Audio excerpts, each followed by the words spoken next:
Imagine this, आप vote देने के लिए तैयार हैं। आपको लगता है कि आपका नाम वोटर लिस्ट में है, लेकिन जब आप चेक करते हो so your name is missing. No warning, no notice, no explanation. ये कोई हाइपोथेटिकल सिचुएशन नहीं है, ये एक ग्राउंड रियलिटी बन चुकी है वेस्ट बंगाल के कई हिस्सों में। 2 अप्रैल 2026 मालदा जिले में नेशनल हाईवे 12 पर अचानक सैकड़ों लोग इकट्ठा हो गए। लोगों ने सड़क पर टायर जलाए, फर्नीचर रखकर बैरिकेड बनवाए, जिससे पूरा ट्रैफिक सिस्टम रुक गया।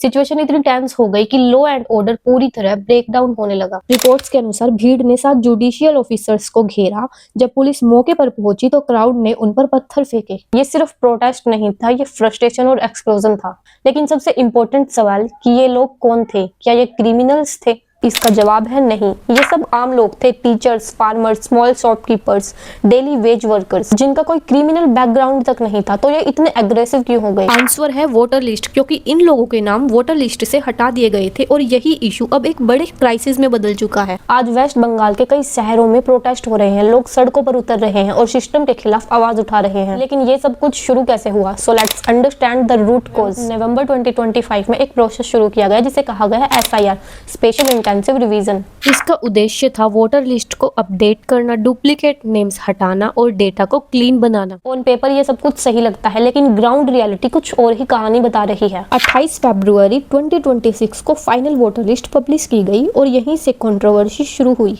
डेटा के अनुसार करीब 6.1 मिलियन यानी 61 लाख लोगों के वोटर लिस्ट से नाम हटा दिए गए। और इतना ही नहीं, लगभग 6 मिलियन लोगों को एक नई कैटेगरी में डाल दिया, सस्पेक्टेड वोटर्स। अब यहाँ सबसे बड़ा सवाल, सस्पेक्टेड वोटर्स क्या होता है? सस्पेक्टेड वोटर वो लोग जिनका स्टेटस क्लियर नहीं है, ना उनका नाम डिलीट किया गया और ना ही कंफर्म्ड वोटर के रूप में मौजूद है। They are stuck in the middle, मतलब प्रैक्टिकली उनका वोटिंग राइट अनसर्टेन हो जाता है। अब सोचो, अगर आपको वोट देने का राइट ही क्लियर नहीं है तो डेमोक्रेसी में आपकी क्या पोजीशन रह जाती है? और सबसे शॉकिंग बात, ये डिसीजन ले कौन रहा है? क्या कोई जज डिसाइड कर रहा है या फिर कोई गवर्नमेंट ऑफिसर वेरीफाई कर रहा है? आंसर नो, क्योंकि ये डिसीजन एक सॉफ्टवेयर सिस्टम के जरिए लिया जा रहा है।